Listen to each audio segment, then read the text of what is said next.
I think that was the right thing to do. I Yeah. would have done exactly the same if I was Ian James. I get, Yeah. I get that. Mitch is not going to be happy about it. He could have, but you've right. The Costas led this race for a long time. You've been on different strategies, and you've got into a position where you want to, right? And you've got a couple of laps to go. And yeah, the problem is they take each other out. Evans makes a move, and that 1-2's gone, right? And it's the most sensible thing to do, I think, as a team principal was to call it off and just say, look, I'm sorry, mate. Qualify better. You wouldn't say that as the team principal, but effectively that's what it is, right? If you were in a good position to start with, then maybe you wouldn't have had to fight through the field the way that you did. But you've done an incredible job, and yeah, so I think it's a tough one to take. But he's obviously throwing times with Nick Cassidy as well, and so forth. And from listening to the conversations and listening to the radio, I honestly think that was the first sign. Like when we got him in Gen 4, you could argue the first sign was him not being anywhere near the Gen 4 information. And but that could have changed just in case he got a contract and all of a sudden he's got all the information, he's testing the car. However, that hasn't happened. So that you could argue that's the first sign, but this I think was the first real sign to say he's racing for himself, right, rather than the team. I'm not saying that he doesn't care about the team. I don't think that's true at all. But what I mean is that was like the first, no, this is me moment. I'm trying to prove to whoever I want to move to next season that I'm a race winner and I'm the person that's gonna win said championship. So to me, right, I felt like the team did the right thing, but I think this is the beginning of the end. Mitch Evans has been part of Jaguar for so long. I think that showed me I don't think he's a Jaguar driver, and then this has opened a can of worms because of the announcement of Opel joining the championship. So obviously on the same weekend Opel have decided to join the series for Gen 4, and now people are starting to think, actually, I wonder if Mitch Evans could be in a new factory team starting again from scratch in a sense, but with Opel.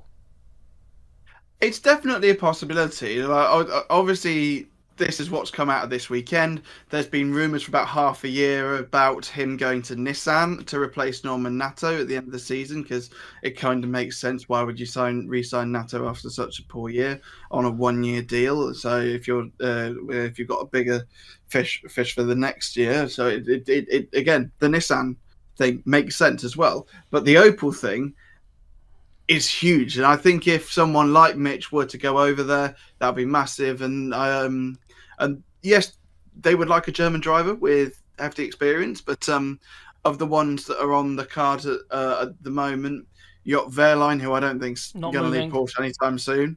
Gunter's got a long-term contract with Penske, not Stellantis, and that's where the whole thing about Jev having to move over to Citroen happened, because Penske had signed both Gunter and Barnard, and so that's why Jev had to move to Citroen, because he had a Stellantis contract, and that created the whole stuff with Van Dorn also having a contract. Just on that very quickly, Van Dorn. Van Dorn. We were having a discussion about this because obviously he's the reserve driver. Right, and we were having a discussion, and then this discussion came up again in Madrid. They're saying, well, he hasn't become a reserve driver for no reason.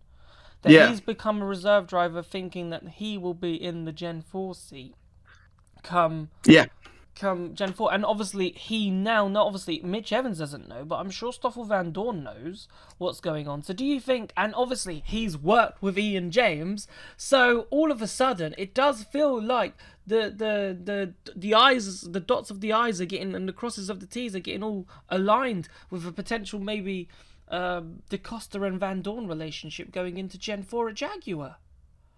Yeah, I mean it genuinely makes sense, and I remember having this discussion in Valencia as well at the start of the season. Why is Van Dorn gone to Jaguar to do all the Gen 4 testing. It only makes sense that there is a seat available, and that's when the whole thing is like, oh, is Mitch on the move? Started to surface. started to surface, and I think everything that's happened this weekend has kind of rehashed that, like when you pick a scab, it just suddenly It starts blood bleeding. comes rushing through. But yeah, and so it makes complete sense. And yeah, Mitch Evans, I think this weekend has kind of made everyone kind of sit up and go, yeah, he's not driving for Jag next season. Yeah. And look, we could be completely wrong.